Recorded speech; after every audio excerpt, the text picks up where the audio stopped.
ولادت با شہادت حضرت علی نے 13 رجب بروز جمعہ عام الفیل کے 30ویں سال میں بعثت سے 10 سال قبل خانہ کعبہ میں ولادت پائی۔ اس نومولود بچے کے والد کا نام عمران تھا۔ وہ قبیلہ بنی ہاشم کے سردار تھے اور مکہ کے بااثر لوگوں میں شمار کیے جاتے تھے۔ آپ کی والدہ فاطمہ بنت اسد ابن ہاشم ابن عبد مناف تھی۔ آپ کو خانہ کعبہ کے طواف کے درمیان درد زا محسوس ہوا، چنانچہ آپ معجزے کے زیر اثر خانہ کعبہ کی عمارت میں داخل ہو گئی جہاں حضرت علی کی ولادت ہوئی۔ خانہ کعبہ میں امیر المومنین حضرت علی کی ولادت کو عام شیعہ مورخین و محدثین اور علم انصاف کے دانشوروں نے اپنی کتابوں میں تحریر کیا ہے، اور اب تک کسی دوسرے شخص کو یہ فضیلت حاصل نہیں ہوئی ہے۔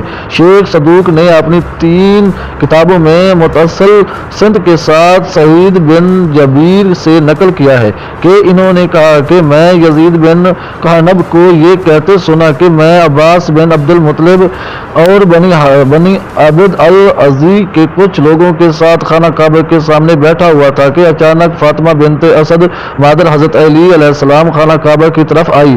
وہ 9 ماہ کے حمل سے 3 اور ان کے درد زہ ہو رہا تھا۔ انہوں نے اپنے ہاتھوں کو دعا کے لیے اٹھایا اور کہا کہ اے اللہ، میں تجھ پر، تیرے نبیوں پر اور تیری طرف سے نازل ہونے والی کتابوں پر ایمان رکھتی ہوں۔ میں اپنے ابراہیم علیہ السلام کی باتوں کی تصدیق کرتی ہوں اور یہ بھی تصدیق کرتی ہوں کہ اس مقدس گھر کی بنیاد انہوں نے ہی رکھی ہے۔ بس اس گھر کی بنیاد رکھنے والے کے واسطے سے اور اس بچے کے واسطے سے جو میری شکم میں ہے، میرے لیے اس پیدائش کے مرحلہ کو آسان فرما۔ یزید بن کہنب کہتا ہے کہ ہم نے دیکھا کہ خانہ کعبہ میں پشت کی طرف درار پیدا ہوئی۔ فاطمہ بنت اسد اس میں داخل ہو کر ہماری نظروں سے چھپ گئی اور دیوار پھر سے آپس میں مل گئی۔ ہم نے اس واقعے کی حقیقت جاننے کے لیے خانہ کعبہ کا تالا کھولنا چاہا مگر وہ نہ کھل سکا۔ تب ہم نے سمجھا کہ یہ امر الہی ہے۔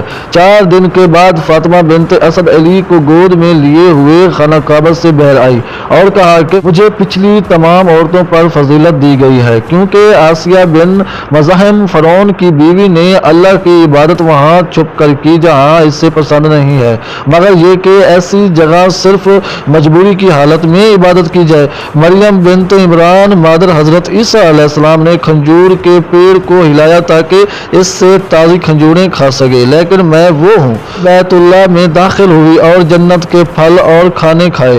جب میں نے باہر آنا چاہا تو عاطف نے مجھ سے کہا کہ اے فاطمہ، آپ نے اس بچے کا نام علی رکھنا کیونکہ وہ علی ہے، اور خدا علی و اعلیٰ فرماتا ہے کہ میں نے اس کا نام اپنے نام سے مشتق کیا ہے، اسے اپنے احترام سے احترام دیا ہے اور اپنے علم غیب سے آگاہ کیا ہے۔